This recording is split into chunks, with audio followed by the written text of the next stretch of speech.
I'm Mike Koenigs, and this is Win the Day with James Whittaker. You're listening to Win the Day with James Whittaker. What we do in life echoes in eternity. Broadcasting from Los Angeles, California, here's your host, James Whittaker. Let's go!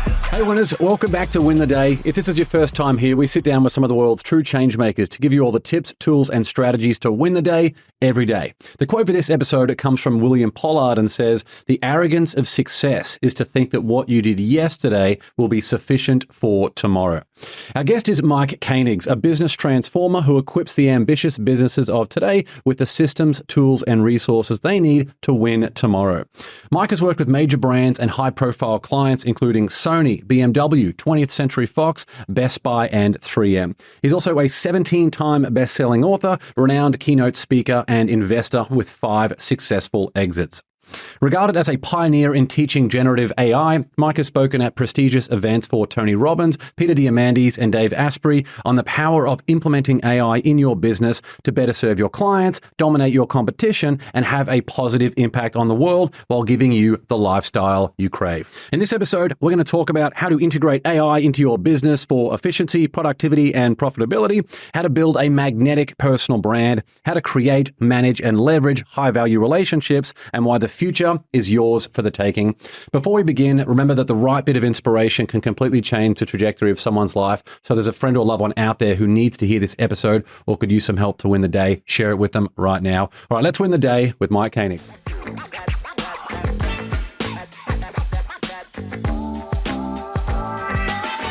Mike, great to see you, my friend. Thanks so much for coming on the show. It's my pleasure. It's nice to be here with you. It's good to reconnect. Yes, absolutely. We were playing with some fancy tech beforehand, so I'm really excited for all the things that we've done. I feel like your career, it's been so eclectic, but it's given you this amazing simplicity with the way that you approach relationships. I'm so excited to talk about all of these things.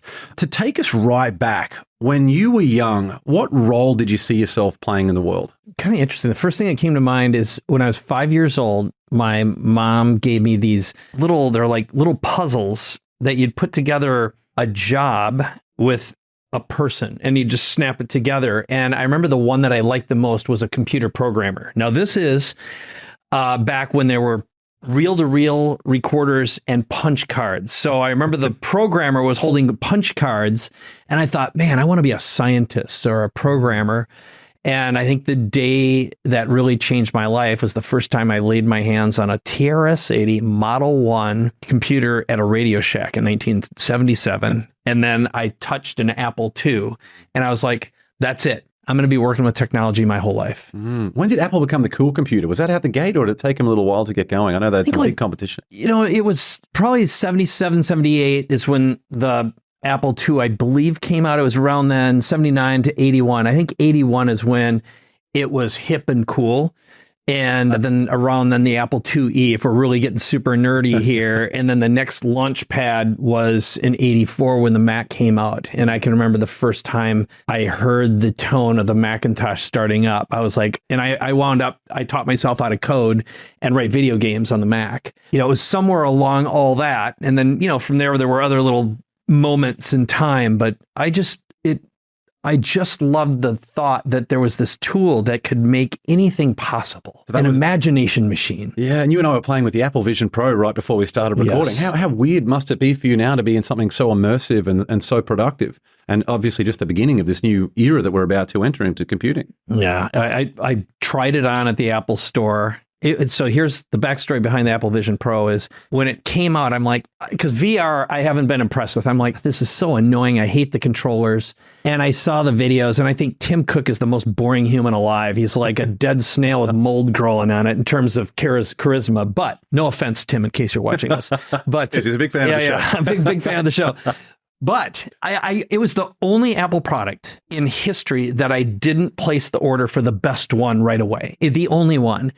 And then I went to the Apple Store and I put it on and I remember putting it on going, holy F, holy F, holy F, holy F. I get it. It was like, this is the same feeling I got first time I laid my hands on a computer or thought about computers or touched an iPhone, I was like, this changes everything, because what you look at and you click your finger and the immersion is just so beautiful. And I think, again, what it will ultimately do is make productive people 100 times more productive. It'll make unproductive addicts 100 times more addictive. I think it's a dangerous potential. I'm a delusional optimist at the end of the day. For sure. I think that's so well said. Relationships have given you and I every opportunity. You and I have such a similar focus in the way that we approach relationships. When did you recognize the power of what relationships could do for you? Oh, so my dad's a barber. Boy, he's dead. He just died this past year. And like, this guy just lived to serve and take care of people. He grew up in a very poor environment, a poor farmer in Iowa, had to fight for his education. Like, his dad wanted him to quit as soon as he started high school to take care of the farm. That's what the younger boys do. And as long as I can remember, Dad taught me, he says, when you meet someone, you look them in the eyes, you hold out their hand, you shake their hand and introduce yourself. And I spent a lot of time sweeping hair in his little basement barbershop. And I just saw the way he engaged with people. And it took me a long time to understand this, but just imagine charging a couple dollars a haircut, feeding a family of 6, and every single cut is a transformation where you're laying hands, you're touching someone, and he would work 10 hours a day. And let's say he's doing 2 haircuts an hour. So let's say he literally touched and transformed 20 people a day. And I used to hate this about him, but we'd walk in this town that I grew up in. Everyone knows Bernie the barber.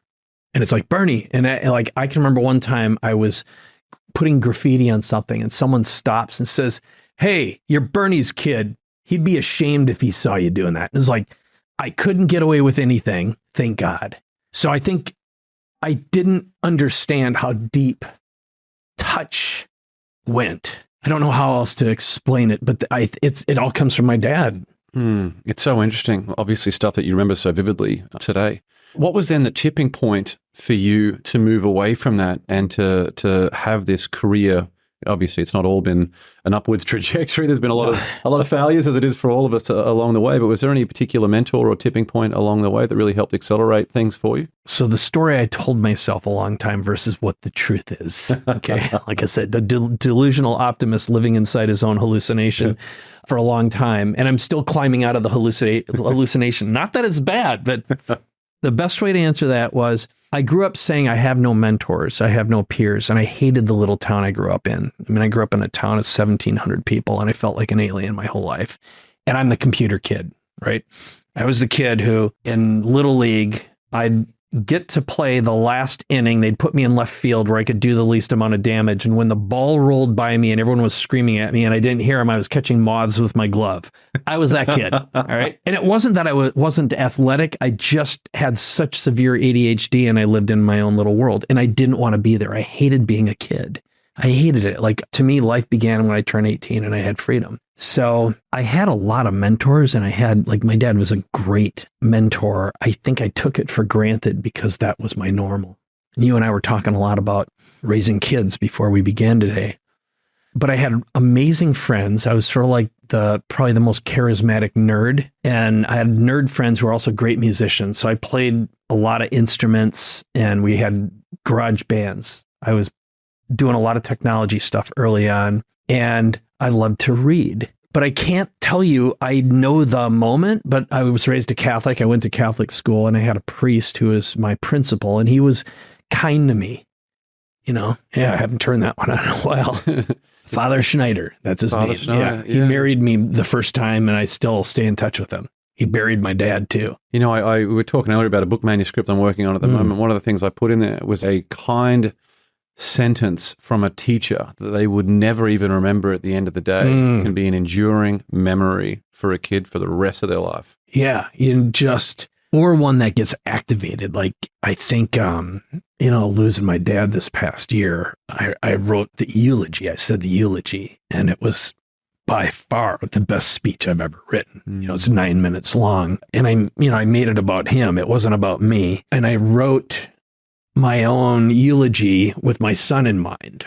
I wrote that one with my grandfather and my father in mind. I thought about a lineage. I thought, like, My wife, Vivian, and I were married by a Native American chief, a medicine man, believe it or not. And, one of the things that natives do is they think about when they walk and they walk in someone else's moccasins, they look through the lens of how many generations forward. So 10 generations forward and 10 generations back. So every step, you keep that in mind.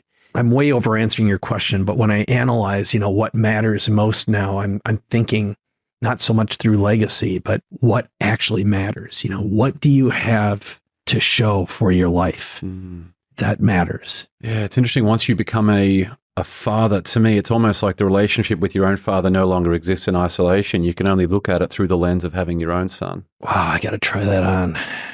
I want you to talk to me in 10 years and tell me what you think of what you just said. That's what my answer is. Exactly. I mean, it's never a dull moment in the parenting journey. Oh my God. There's different struggles. There's the toddler struggles or the meltdowns, and you feel like, wow, my negotiation skills are not what I thought they were. Yeah. And you can't always say, what would my dad do? What would my mom do here? Because that stuff might not work, right? Yes, exactly. They're all little critters and they're very different, every one of them. For sure. So you move away from the small, there's no way that you obviously retain a small town mindset to go on and do the things that you went on to do. What was that sort of moment when you feel like you could do anything that you set your mind to?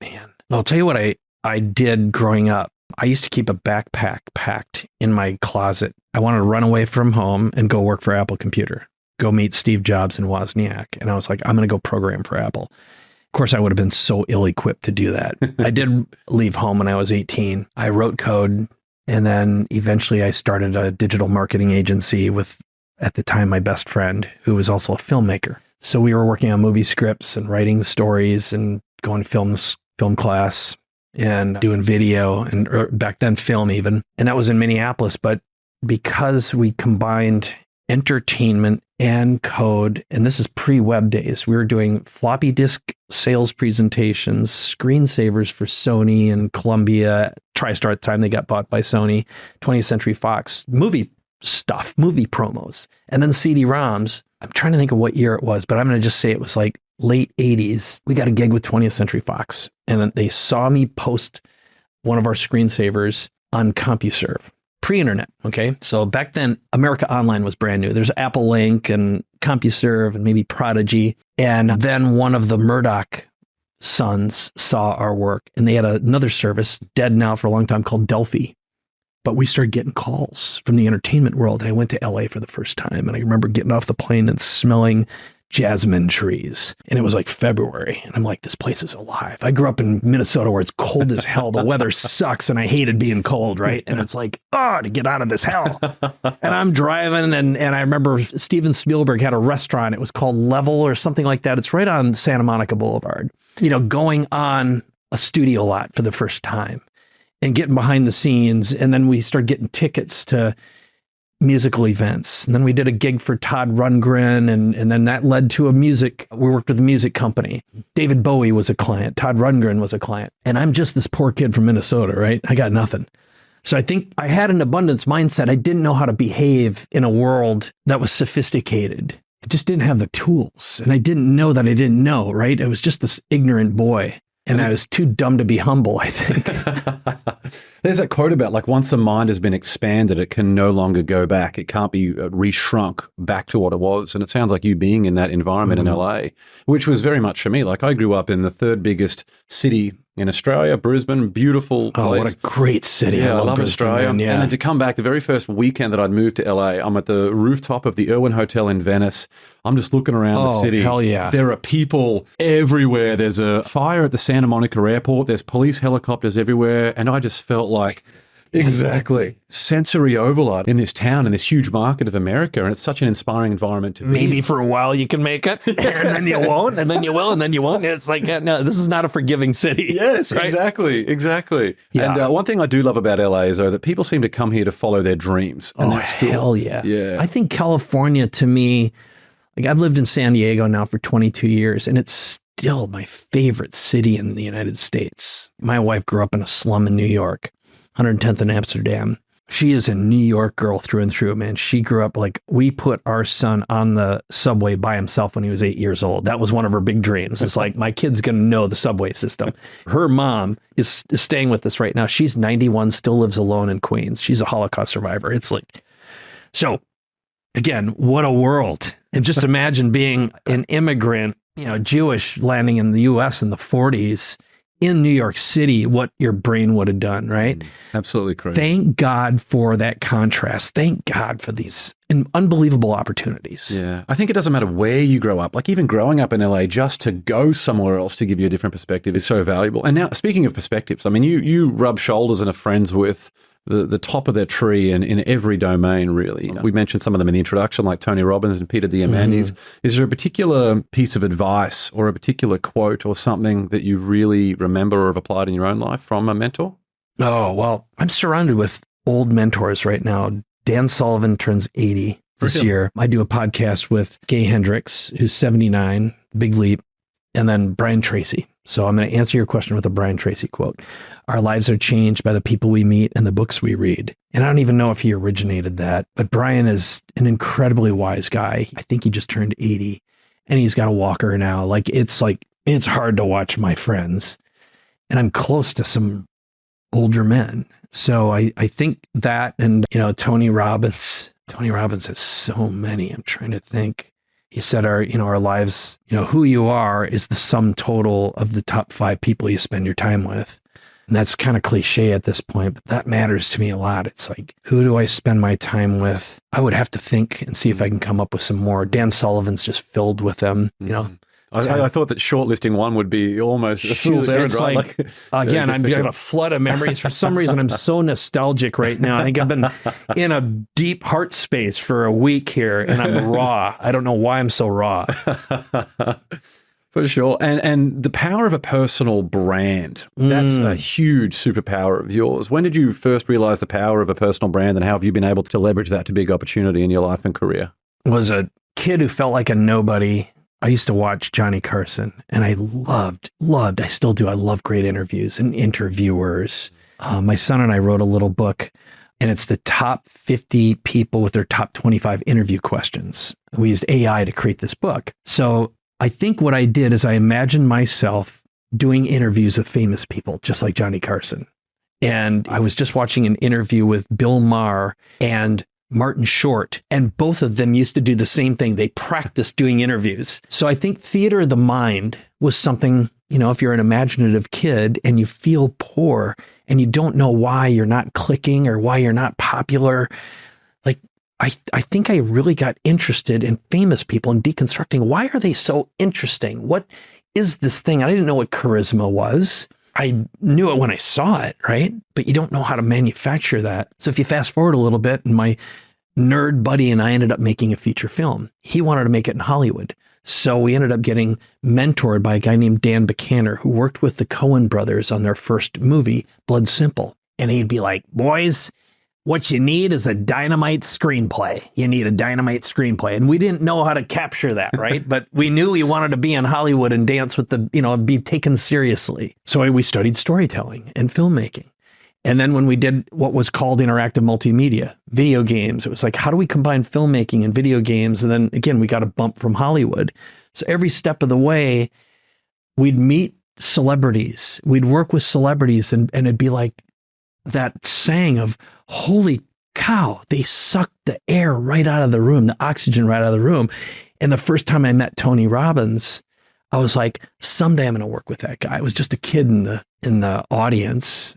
And this is in 95 when my life was screwed. I was so screwed. I was going through a divorce. I was $250,000 in the hole, just failing. So I think it was just like, somehow I'm going to make myself valuable to these people. And then I met my wife, who used to work for Deepak Chopra.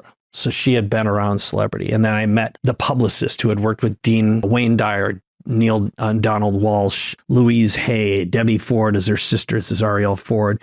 And I started working with celebrities. And then I had something they needed, which is, how do I become more popular? How do I use technology and the web to attract more people? And that wound up turning into a business. We called it Publish and Profit. We helped almost 2,000 people write books and become bestsellers. We did Speak and Profit.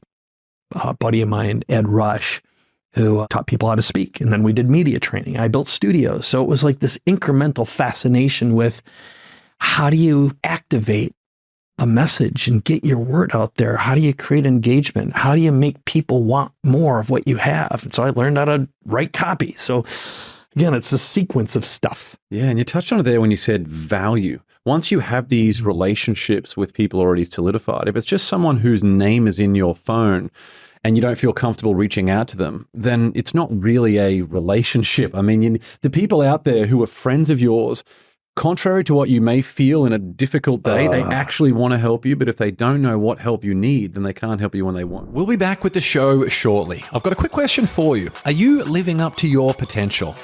It's a question that shapes your family, your business, and your overall happiness every single day. That's why I'm excited to introduce the Win the Day quiz. Head over to winthedayquiz.com right now, answer a few thought-provoking questions, and you'll instantly discover how well you're performing relative to your true potential. And here's the exciting part for our Win the Day family. As a fan of the show, you'll receive a personalized and absolutely free action plan to help you win the day every day. Now, just imagine how transformational the results will be when you consistently show up as the best version of yourself in every aspect of your life. Don't miss out. Take the Win the Day quiz now by visiting winthedayquiz.com or click the link in the show notes. All right, let's get back to the show. Want to hear a horrible mistake I made? Absolutely. Okay, I'm going to tell you what never to do. Yeah. Okay, so I have Tony Robbins' phone number, and he's like, call me anytime. You know, it'll be like, all right.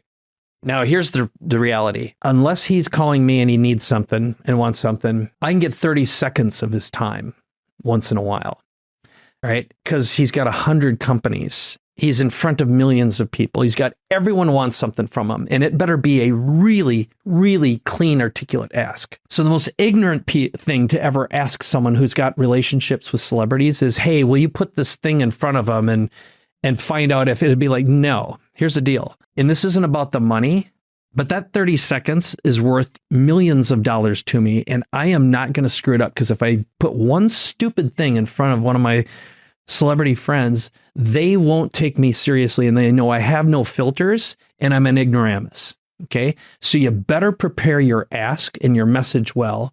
And the reason why people don't get famous or they don't get whatever they want is because they don't understand how to package and position and message appropriately for the right person and make it easy to pass on. So TED is ideas worth sharing.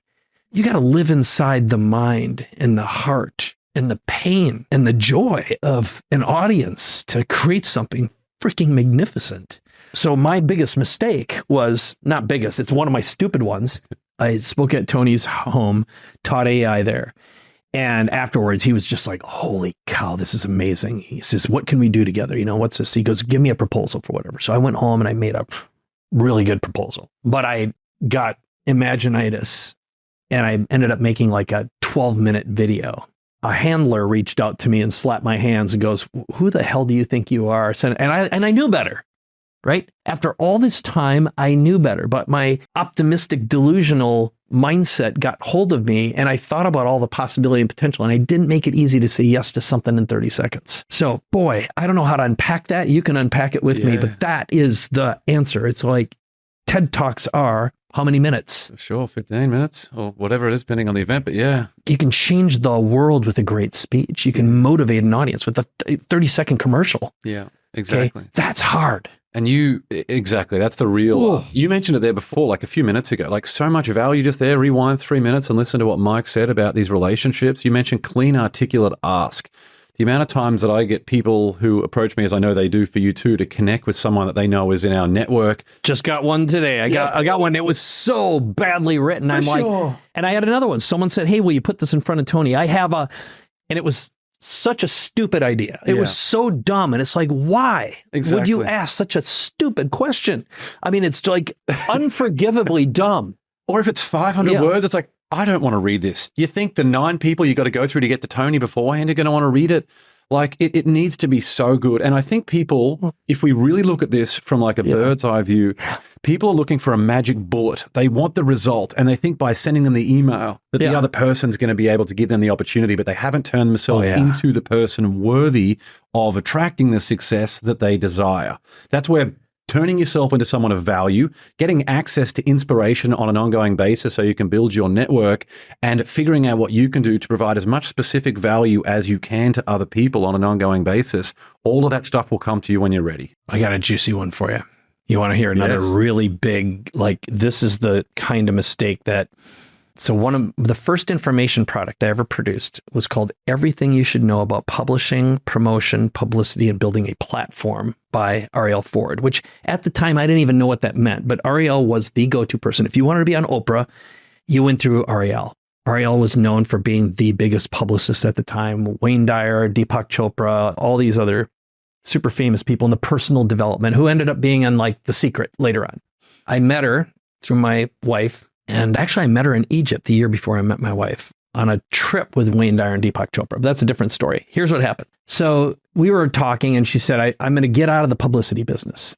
And I'm like, why? She says, because I've got all these dreamers coming to me and I can't stand the thought of telling them they ain't got what it takes. And I've dealt with hundreds of people who mortgaged their homes. They destroyed their marriages because they knew that if they could just get on Oprah one time, that'd be the magic bullet and they'd be saved. Okay. They'd be able to save the world and that one piece of exposure. And the truth is they did all this stuff. They finally got their one shot and they had no back end. They had no business. They didn't know how to make any money, or the books weren't available and their one pop and they just faded and disappeared along with their lives. She says, I can't do it anymore. It was like, interesting. So we packaged her know-how into this product. But the big takeaway is the same thing about being prepared. And I've seen this happen again many times with Peter Diamandis or Tony. Someone says, if I can just get on Tony's stage, get this one thing in front. And it'll be like, let me tell you the truth. Tony's got 100 businesses. Okay. Him mentioning you once is not going to do anything for you. You got to give him a well-composed story of transformation about this thing that makes him look good in the eyes of his audience and be proud to be associated with you in this thing so he can talk about it all the time, right? And that's what a great nonprofit thing. It's like, how do you create heroes? The answer to all of this stuff is, how do you create heroes? And that isn't you being the hero. It's taking someone on a beautiful hero's journey. It's the Christ myth. It's the greatest story ever told over and over again, which is, show me the wizard to take you on the way through the strife to the promised land. For sure. And that cannot happen unless you've been able to figure it out on your own. Like, you need to be able to create that transformation for someone else. If you haven't even done that, don't try and go to Tim Ferriss or Joe Rogan or Tony Robbins. Get the result first. Like, if you can't figure out some of these pretty basic things, like, basic in terms of an essential stepping stone on that ascension journey, and you can't shortcut that. And I would also add, so when, again, people come to me and they say, hey, I want to get this in front of Tony, I go, do you want to know the real way to get a message in front of Tony? Do you want to know the way? Okay. Yes. So what you do is you put together a really, really, really good package that's super easy. It's the 30-second pitch. It's the elevator pitch of your life, and stroke a check for $1 million for his foundation and his charity, and or join all of his programs and show up for 3 years so you're a familiar face. For sure. That's what you do. You've got to get in their orbit and learn their message and their language. A big lesson for me was that the goal is not to further my own mission when I'm meeting these people. It's to further their mission. Exactly. What can I do to further that person's mission? It's like, hey, Tony, look at me. Here's what I'm doing. It's like, Tony, I notice that's what you're doing. Here's a big goal of yours for the next year. Here's a way to do it better, or here's how I'm helping you on that mission. If there was one powerful word, it's relevance. So what every celebrity fears most is to lose their relevance. So if you think this didn't make sense to me for a long time. It's like, why was everyone performing with, pick a rap star here, or once everyone was partnering with Justin Bieber? It's because you would extend your audience and get introduced. You were effectively baptized publicly. It's what the Kardashians did. I mean, to me, they're a virus, a poisonous, bad virus. The whole family has done horrible things to our society, in my opinion. Okay. I'm sure they're wonderful people. I have friends who are friends with them, but what they were is, there were a whole bunch of young girls who wanted to look like them and pouted their lips and did, all the social stuff. And it created a movement, but then it was an entry point. So when I take away Mike's bad attitude here about someone else, I'll regret saying that. I know I will, but to say the objective is, if you walk into a celebrity and say, I know how to help you gain access to an audience you don't have access to. I'm the key to that. And it can't be, I've got an idea. Ideas aren't worth diddly. It'll be like, I have proof that I did this recently. So it's recency, proof of relevancy. That is the way you open up the heart. For sure. And I've noticed that those people who are a little bit more senior in their careers are always looking for that young energy who can help accelerate that momentum. Like you mentioned there, like if there's someone who's at the later stages of their career, they're more of the incumbent, and then someone new comes in and they say, cool, well, let me do a feature on them or bring them on. And all of a sudden you get access to a new audience, a new relevance, like you just mentioned. Totally. I was just reading an article today about the Blues Brothers. So Dan Aykroyd, Jim, and Belushi. And they brought back Aretha Franklin's career. She didn't even remember the words to her song Respect. And they had to put them on cards.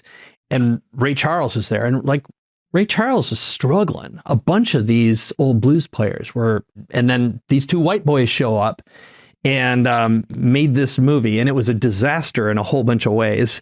A total disaster. Everyone was just so high and on drugs and everything. But it just took a new audience with some old performers in an entertaining way, basically a language that a different generation spoke, which was these goofy movies. And you have to have the courage to step into that. Like, there's some things like my son listens to music and I'm like, ugh. If I hear that clicky snare one more time, like that, no parents say that they don't like their kids' music like, before. I'm that dad, I'm like, I'm going to try my best to listen to this filth, but yep. Sorry, Dad, with my 80s synth pop, new wave, it was like. Well, for someone who is a little bit more green in their career, perhaps someone who's just launched a business or has a more traditional business or even an aspiring entrepreneur, what are some steps they can take to be able to build a personal brand? Yes. Okay. Or get access let's get to the big value here. So I think the biggest and most important thing is you got to learn how to close, how to sell an idea. And one of the greatest things you can do, watch the original iPhone pitch that Steve Jobs made in 2007. That is a masterpiece in artistry of delivering a promise and a product. And in anywhere, if you know how to pitch and learn how to speak, holy cow. So my advice would be, if you can get a sales job, that's a great way, right? The world needs great writers, learning how to write. I think doing what you're doing here, you're a really good interviewer. You're a really thoughtful interviewer. You research, work on your conscious presence. It's another thing I like about you. You are a very conscious presenter and interviewer. Incredibly challenging skill set to develop to become a great listener. Thank you. I always had a passion for writing, and then I got a formal education in that, and it just tightened up everything. So technically I became a good writer. That one skill has been like a superpower. It can apply to every single thing that you're doing. Think about that. So if you know how to pitch, close, present, and interview, this goes back to when I didn't have a platform. Okay, I was just a coder who was good at marketing. I had no platform at all. I partnered up with Arielle Ford, and she said, I'm going to get out of the business and publishing, publicity, promotion, building a platform. I'm like, I want to learn this. So what I did is I said, here's what I'll do. What if we sit down? And at the time I had a third stall in my garage. I had a whole bunch of gear in it, equipment. I had crappy video equipment, mediocre microphones, but I knew how to make stuff, right? And I said, I will make a product. Okay. I'll pay for the product. I'll do all the marketing. I'll write the sales letter. I'll produce it, and I'll give you half the money. And she says, well, hell yeah, Well, it turned out I sat her down and I asked her the questions I wanted to learn about how to do this, because I wanted to be famous. Deep inside, I'm a wounded little boy who didn't get attention from his mommy, and I didn't know how to become famous. And I'm looking at celebrities going, why are you famous? And I'm such a schlub, right? I'm missing the it. And we deconstructed it. And then I got to interview some of her celebrity clients that she had worked with and collect testimonials. And then we made a really fun video, and she's so imaginative and creative. We made this godmother video, the fairy godmother. It was basically the Oprah story of why this will never happen to you. I'm going to touch your head and make you famous, and all your dreams are going to come true. And she goes, that's not the way it happens. And that was a postage stamp video. and the first infomercial I ever produced that went online. And this is back when there were no videos on the web yet, not to speak of, And so, but here's what I did. I asked good questions. I raised my hand. I said, I'll do this for free and give you half the money. I'll package what you know in a different format. And it turned out we had a secret weapon, which is Debbie Ford. Her sister is passed now. She had cancer when I had cancer, but she did our first promotion, promoted this product to our audience for $500. We sold it, made $100,000. So half of it went to Debbie. And then Ariel and I split the other half. I think we took out expenses. So we both walked away with, let's say, 18 grand from a mailing. And it was like, game on. So what I didn't know was my name was associated with that. And everyone's like, Ariel, this is an amazing product. I love it. How did you do it? And she goes, this is Mike. And that launched my career as basically, a kingmaker is what some insiders used to call me. Is I just knew how to take someone's wisdom and knowledge and make it valuable in a different format that was technologically advanced. So many little things. I feel like you and I need to start a podcast on relationship building and all that as well. Like it's amazing the stuff that you shared there. The idea of third-party edification. Like you can't get up there and do a Facebook Live and be like, hey, I'm Mike Koenigs. I'm an absolute legend. No one cares. But then no one remembers. Yes, yeah, for sure. I'm not relevant. You got to stay relevant all the time. Yeah, but if I get on there and do it, then it's like awesome. That's amazing. Just like I can't get up there and talk about how good I am. It's so much better for you as a third party to be like, hey, here's James. Here's the stuff that he's doing. And you're too close to know the right message that needs to be told anyway, right? It's like I walk with John Assaraf every Sundays, one of my truly best friends. And we gave each other a gift this past week. He said, hey, let's get together and let's mastermind together. And you tell me what's wrong with my business. I'll tell you what's wrong with yours. No, it wasn't quite like that, but it was essentially, let's make it better. We walk Torrey Pines every Sunday. That's our church. It's our ritual. Church, temple for him. But we went out and he decoded. And part of what the gift is if I sat down with you right now, James, and I'd ask you 5 questions. And then the greatest gift I can give you is say, here's what I see in you that you haven't articulated. And the world might have a clue, but you don't see it in yourself. It's your greatest superpower, your gift. First of all, you'll be like, I'm seen. You'll feel heard and you'll feel seen. And then that can be your multiplier, your force multiplier. Now, if we deconstruct that, that's what we all want. It's, will someone please see me for who I am and what my great gift is? Just see me. Praise is the sweetest sound in the world, they say.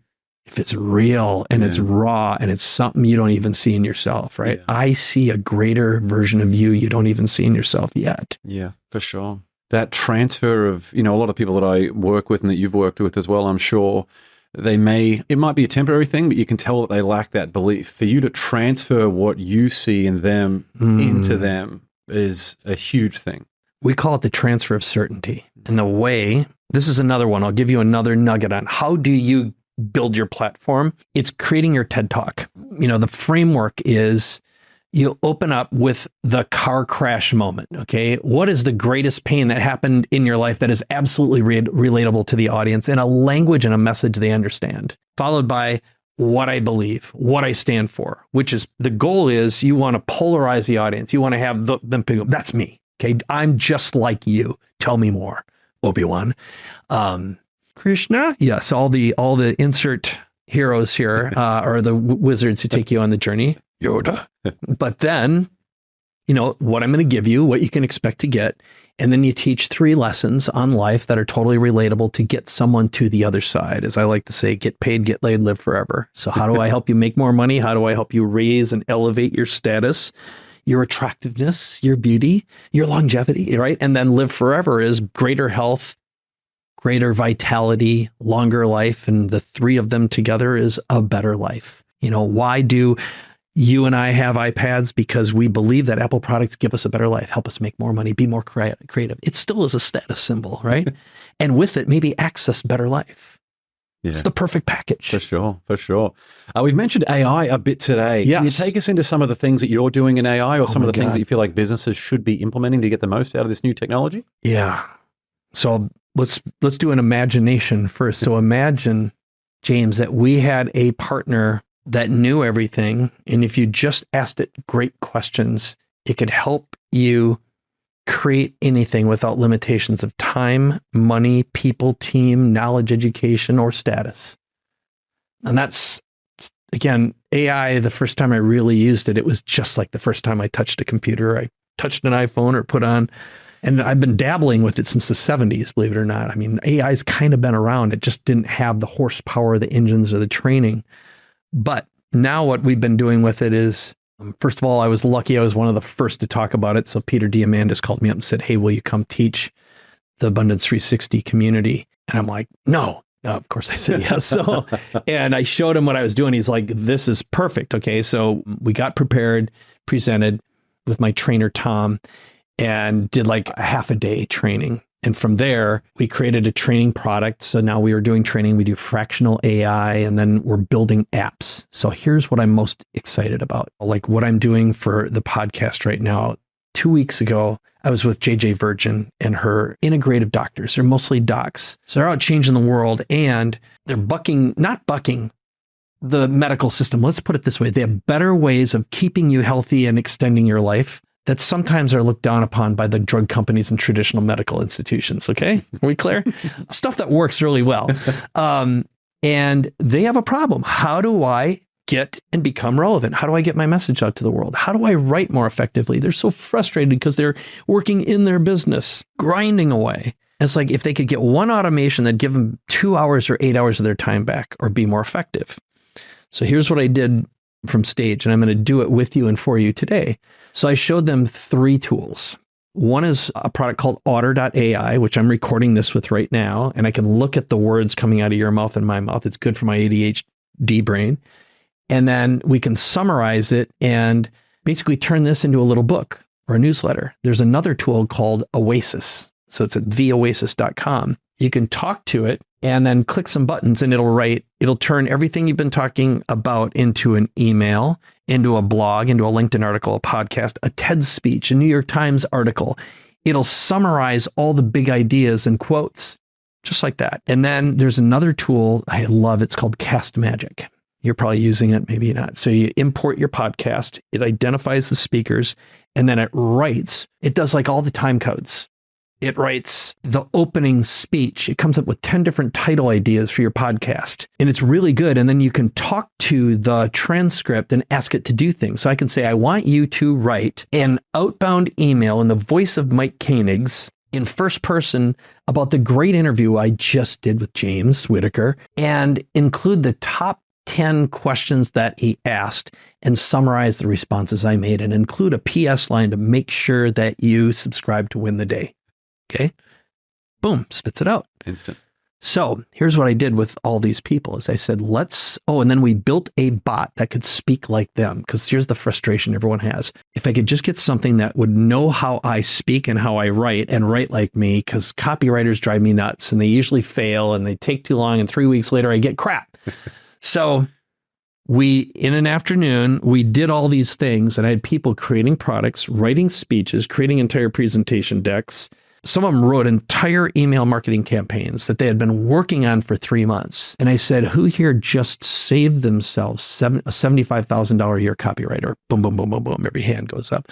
Okay. Who here just got something done you've been thinking about, dreaming about, and you're frustrated about for days or weeks or months? Boom, boom, boom, boom, boom. And this is like the surface of what's possible.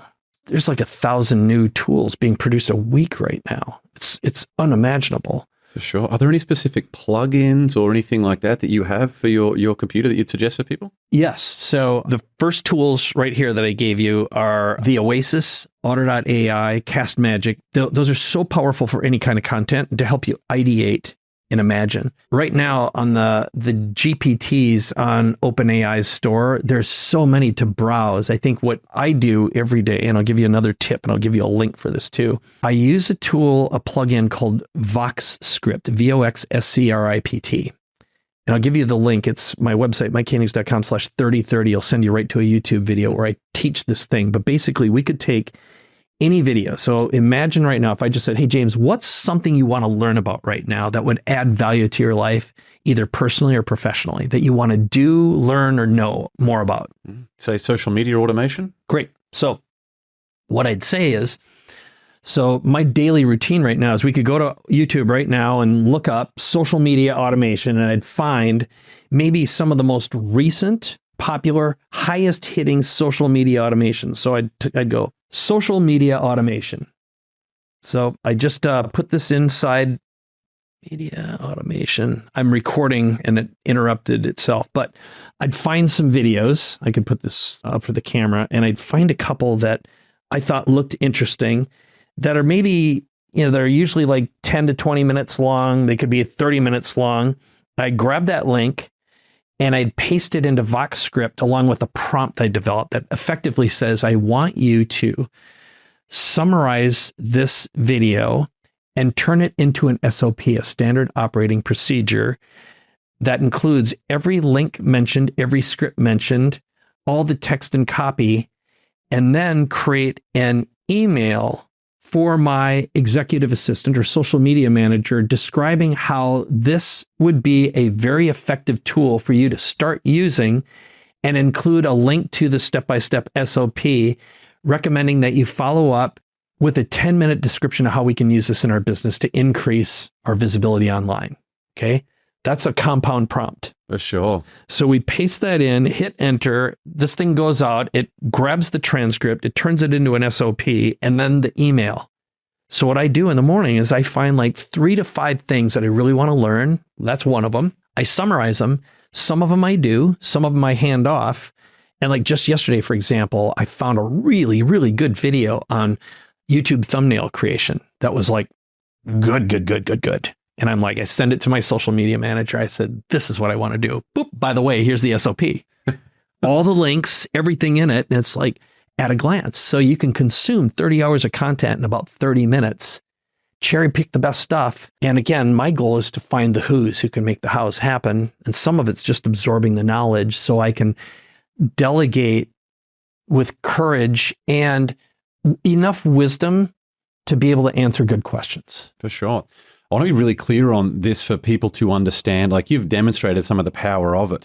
If someone runs a business right now and they are not leveraging AI now or very, very soon, they're going to get absolutely trampled by their competitors. Yeah. So there's a or phrase. Their industry may cease to exist. This is what Peter Diamandis said. So I'm repeating something that he's probably repeating, but it's, you don't have to worry about your job being taken away by AI. You have to be afraid of someone using AI taking away your job. And what I would tell folks right now is what my team does is we build brands and products in a week. That's our unique ability.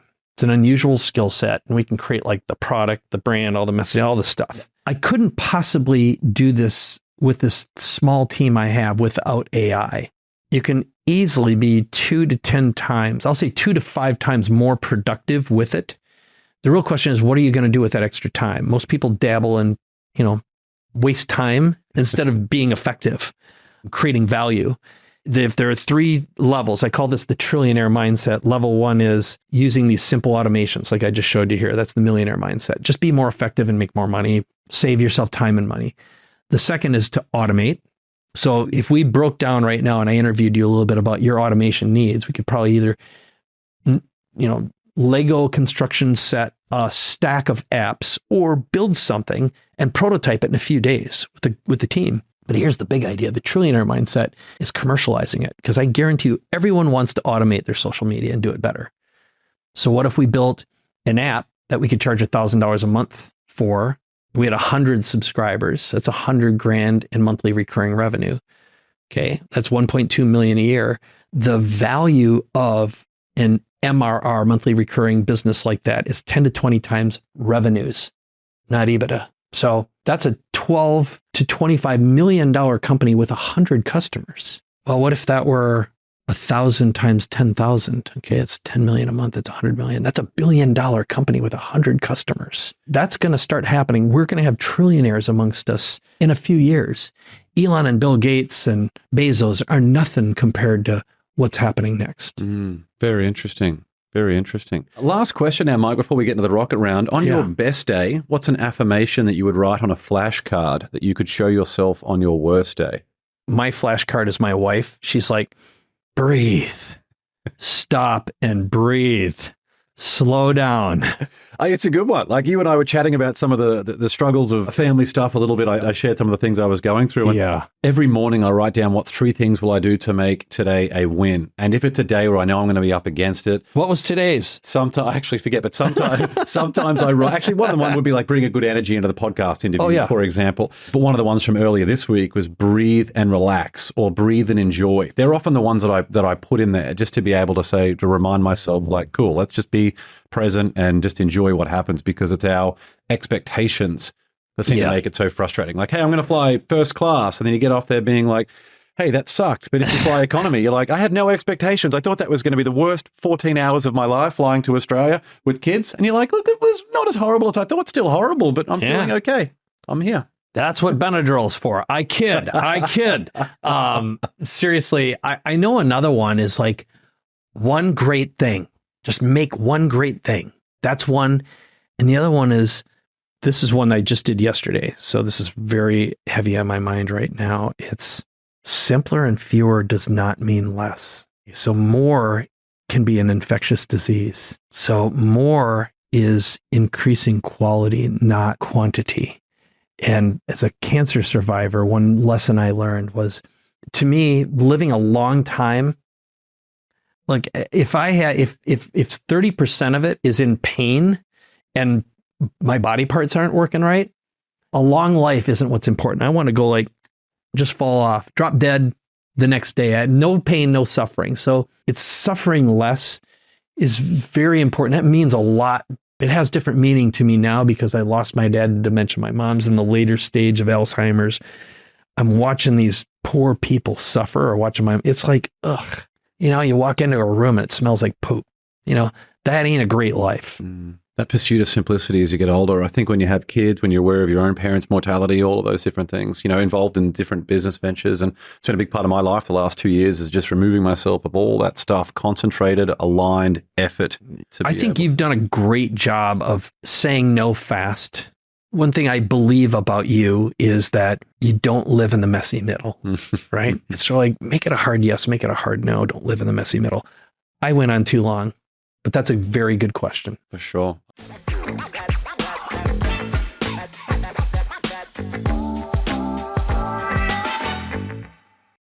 Well, let's now move into the rocket round. 10 questions with some quick answers. You up for this? I'll make it fast. Number 1, what quote inspires you the most? Oh, Dan Sullivan, thinking about your thinking. His whole life's about creating thinking tools. Oh, yes, that's very powerful. Thinking about your thinking. Took me a moment on that, but yes. Oh, you got to think about it. Yeah. You got to think about your thinking. Plot twist. What does that mean to me? I'll tell you what it means to you. It's like, chances are you're hallucinating almost all the time. For sure. You're living inside a stupid little box of your own creation, and it ain't true. Exactly. What's in there isn't true. That's the shortest but deepest quote I think I've ever heard. Number 2, morning coffee or evening wine? Both. So I really like alcohol, okay? And it's not good for me. I shouldn't drink it. But I enjoy a great cocktail. Tonight we're meeting with a friend who owns 3 restaurants, and he has amazing mixologists. I will have a cocktail. And I make a dirty chai every morning with oat milk and with spices and nutmeg and cinnamon and cacao. Yeah. And I just love that. My wife and I this morning, we were talking. I know this is a lightning round, but here's the tip. I have figured out how to make my brain work, and it took me a long time to do it.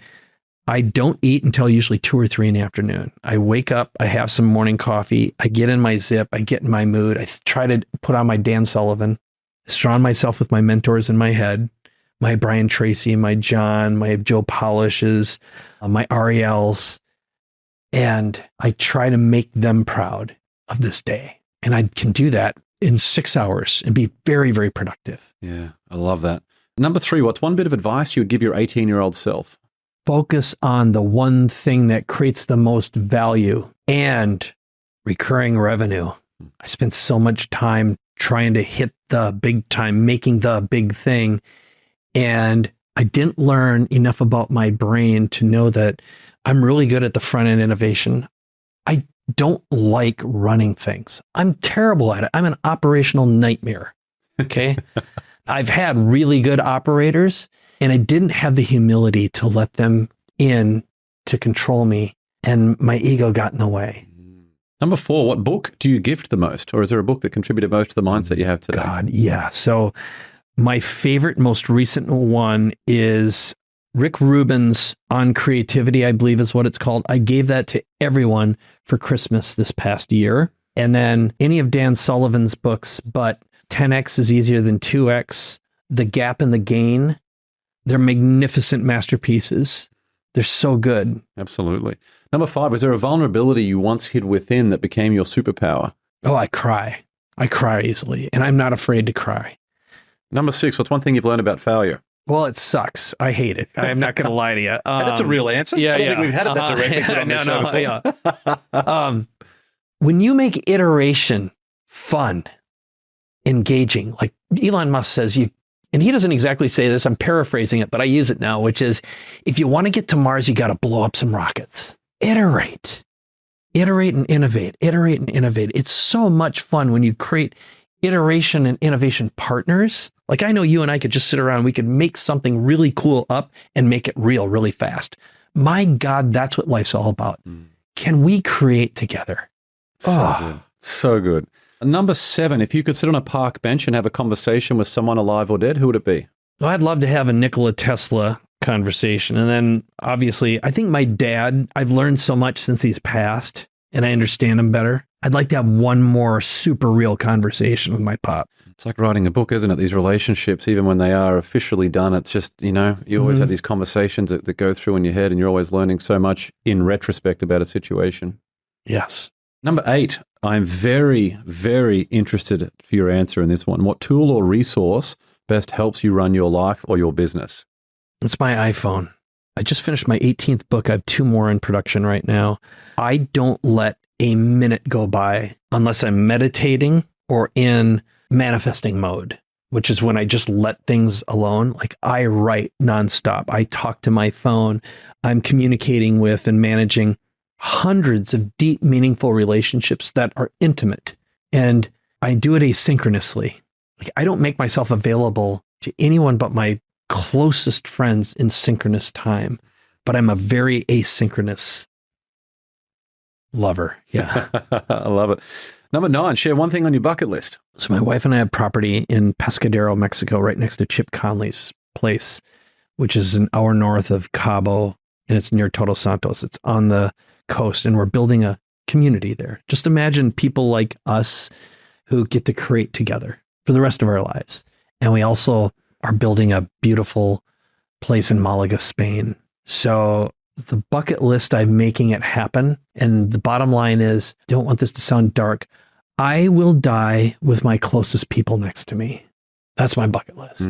So good. I love that you're doing it too. So good. And final question, number 10, what's one thing you do to win the day? Make my wife laugh. The best compliment I think I've received in 20 years is, and I don't remember who it was. They saw us together. We've been married now. This is our 23rd year. And she said, God, I can tell she still loves you. She still laughs at your stupid jokes. My wife tapped out of that about 9 years ago. Oh, yeah. Oh, man. I melt when she lights up for real. Holy cow. That is the most meaningful gift I can receive, is when I make someone I care about laugh, or boop, when you see those lights and it's like, God, I can see the sun and the stars and God inside you. Makes you feel alive. Oh, to taste a soul, to touch a soul. So good. Well, there are a bunch of ways to connect with Mike, and we'll link to all of these in the show notes. You can follow him on Instagram at Mike Koenigs, grab a copy of his best-selling books on Amazon, and visit his website, mikekoenigs.com. Again, all of that and more will be linked in the show notes. My friend, thank you so much for coming on the show. This was amazing. The same. You are a great interviewer. You ask great questions, and you have fantastic energy, and I'm so happy that you are in the midst of having kids and family and making these hard decisions and just living into being a dad. Good for you. I'll be leaning on you for advice more and more. Anytime you want, I'm always here. Thanks for joining me on another episode of the Win the Day podcast. We want to hear your thoughts on what we covered today, so drop a comment on the YouTube version of this episode with your favorite takeaway, any questions you have, or what actions you'll be taking as a result of what was shared in this episode. And if you found value in the Win the Day podcast, leave a 5-star rating on Spotify and Apple Podcasts. You'll find a link to both of those in the show notes. It'll only take you a few seconds, and more ratings really helps other people discover the show so they can get the mindset upgrade they need, and we can bring more winners into the Win the Day movement. That's all for this episode. Get out there and win the day. Until next time, onwards and upwards, always.